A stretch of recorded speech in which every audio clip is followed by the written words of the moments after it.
Today I am reviewing the Thrustmaster TCA Yoke and Quadrant Boeing Edition Flight Pack.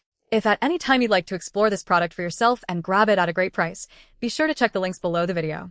If you have ever spent hours in Microsoft Flight Simulator wishing your desktop setup felt less like a computer and more like a flight deck, the Thrustmaster TCA Boeing Edition might be the upgrade you are looking for.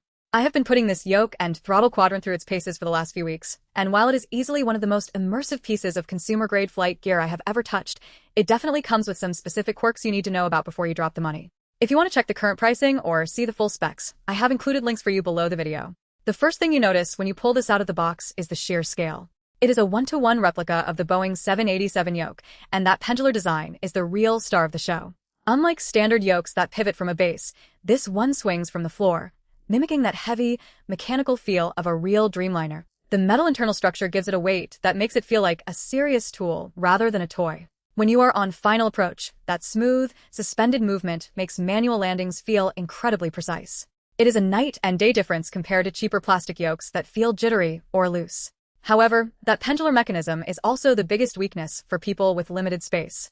Because it relies on that floor-swinging motion, you need a very specific desk setup to accommodate the housing. If your desk has a thick frame or a keyboard tray that gets in the way, you're going to struggle to mount this properly. I had to rearrange my entire workspace to get the angle right, and even then, it takes up a massive footprint. If you're someone who plays at a cramped desk and needs to switch between flight sims and office work quickly, this might become a frustration rather than a convenience. The throttle quadrant is where the value really starts to shine.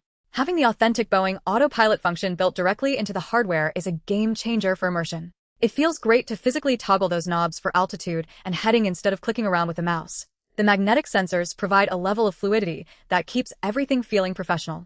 That said, the plastic finish on the throttle levers themselves feels a bit underwhelming when you consider the premium price point.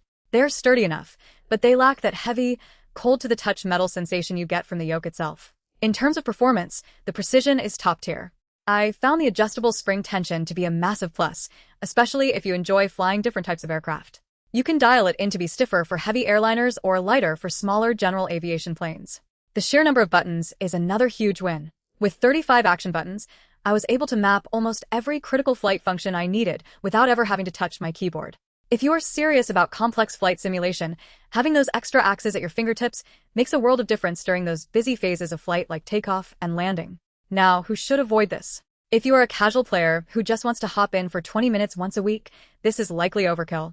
You are paying for a premium, specialized piece of hardware, and if you do not have the desk space or the patience to calibrate it properly, it is going to feel like an expensive paperweight. Also, if you exclusively fly fighter jets or prefer a center stick setup, this yoke is going to feel completely wrong for your needs. It is built specifically for that heavy, airliner-style experience. For the price, you are getting an officially licensed product that really does bridge the gap between a gaming peripheral and a training tool. It is not perfect, and the physical size requirements are a genuine hurdle, but for the experience it provides, it is hard to beat. If you are ready to commit to a more realistic sim setup, it is a fantastic investment. Just make sure you measure your desk clearance first. Again, you can find the links to check the latest price and availability right below the video. Overall, despite a few minor gripes with the material choices on the throttle, this pack has earned a permanent spot on my desk because of how much it changes the feel of every flight.